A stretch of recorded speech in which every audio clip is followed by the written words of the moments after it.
एक दिन एक जवान आदमी भगवान बुद्धा को देखने आता है। वे बुद्धा से कहता है कि वे अपनी शिक्षाएं दें, लेकिन आसान भाषा में, जिससे कि शिक्षाओं को समझ सके। बुद्धा ने आदमी से पूछा, क्या तुम्हारा कोई बेटा है? जवान आदमी ने उत्तर दिया, हाँ, मेरा एक बेटा है। बुद्धा ने पूछा, क्या तुम्हारे भाई का कोई बेटा है? जवान आदमी ने उत्तर दिया, हाँ, मेरे भाई का भी बेटा है। बुद्धा ने फिर पूछा, क्या तुम्हारे पड़ोसी का भी बेटा है? उस आदमी ने उत्तर दिया, हाँ, मेरे पड़ोसी के भी बेटे हैं। बुद्धा ने आगे पूछा, कोई ऐसा इंसान जिसे तुम पर्सनली नहीं जानते हो, क्या उसका भी कोई बेटा है? कहा, हाँ, उसका भी एक बेटा है। महान बुद्धा ने फिर उस आदमी से पूछा, अच्छा, तुम मुझे बताओ, यदि तुम्हारे बेटे की मौत हो जाती है तो तुम्हें कैसा लगेगा? तो तुम कितने दुखी होगे? जवान आदमी ने कहा, बुद्धा, मेरे दुख का कोई अंत नहीं होगा, यहाँ तक कि मैं अपनी बेटे की मौत की खबर सहन भी नहीं कर पाऊंगा। मुझे ऐसा लगेगा जैसे कि मेरी पूरी दुनिया ही उजड़ गई। मुझे नहीं पता बुद्धा कि मैं उसके मौत के बाद कैसे जिंदा रह पाऊंगा।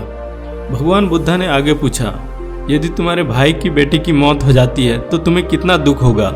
उस आदमी ने कहा, मुझे बहुत दुख होगा, लेकिन उतना नहीं जितना कि मेरे खुद के बेटे के मौत पर होता।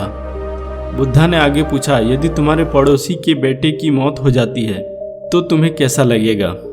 लॉर्ड बुद्धा, मुझे पड़ोसी के बेटे के मरने पर भी बहुत दुख होगा, उतना नहीं जितना कि मेरे भाई की बेटे की मौत पर दुख होगा। भगवान बुद्धा ने पूछा, अगर उस इंसान की बेटे की मौत हो जाए जिसे तुम जानते ही नहीं हो तो तुम्हें कितना दुख होगा? उस जवान आदमी ने उत्तर दिया, मुझे कोई दुख नहीं होगा, क्योंकि मैं उसे जानता ही नहीं। बुद्धा ने उस जवान आदमी से पूछा कि हमारा दुख किस बात पर निर्भर करता है? कुछ देर सोचने के बाद उस जवान आदमी ने उत्तर दिया, महान बुद्धा, हम कितने दुखी होंगे वो इस बात पर निर्भर करता है कि किसी भी चीज़ से हम कितना जुड़े हुए हैं, उससे हम कितना लगाव महसूस करते हैं और किस हद तक हम उसे अपना मानते हैं। बुद्धा ने कहा, बहुत बढ़िया। बुद्धा ने फिर उससे पूछा, जब तुम अपने बेटे को समुद्र के किनारे लेकर जाओगे तो क्या वो समुद्र के किनारे पड़ी रेत के साथ नहीं खेलेगा? आदमी ने उत्तर दिया, हाँ बुद्धा, बिल्कुल खेलेगा। बुद्धा ने फिर पूछा, जब समुद्र से आने वाली लहरें तुम्हारे बेटे द्वारा बनाई गई रेत के घर को तोड़ देंगी तो क्या तुम्हारा बेटा रोएगा? उस आदमी ने कहा, हाँ बुद्धा, वो बिल्कुल रोएगा। बुद्धा ने पूछा, क्या तुम भी उसके साथ रोओगे? आदमी ने कहा, नहीं, मैं नहीं रोऊंगा।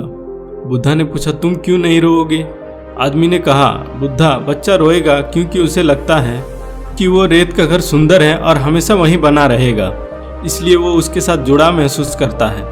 बच्चे की भावनाएं उस घर के साथ जुड़ जाती हैं, जबकि मैं जानता हूँ वो रेत का घर परमानेंट नहीं है, वो हमेशा वहाँ नहीं रहने वाला, कुछ समय बाद उसे लहरों से टूटना ही है।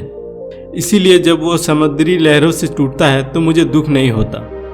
महान बुद्धा मुस्कुराए और कहा, अब तुम समझ गए हो, है ना? अगर तुम इस ब्रह्मांड के सत्य को जानने का प्रयास नहीं करते तो तुम इस अंतहीन संसार में बस यूं ही चलते चले जाओगे।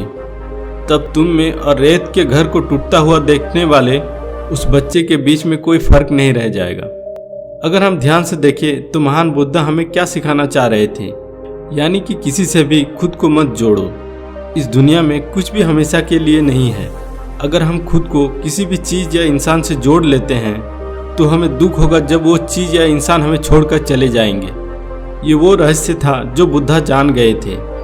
शांति पाने का एक ही तरीका है और वो है नॉन अटैचमेंट, क्योंकि इस दुनिया में सब कुछ केवल एक भ्रम है और इस भ्रम से आप अपने लिए क्या चुनते हैं ये केवल आप पर निर्भर करता है, क्योंकि जैसा आप अपने जीवन को देखना शुरू कर देंगे ये वैसा ही बन जाएगा। दोस्तों, इस कहानी से आपने क्या सीखा आप हमें कमेंट में ज़रूर बताइए।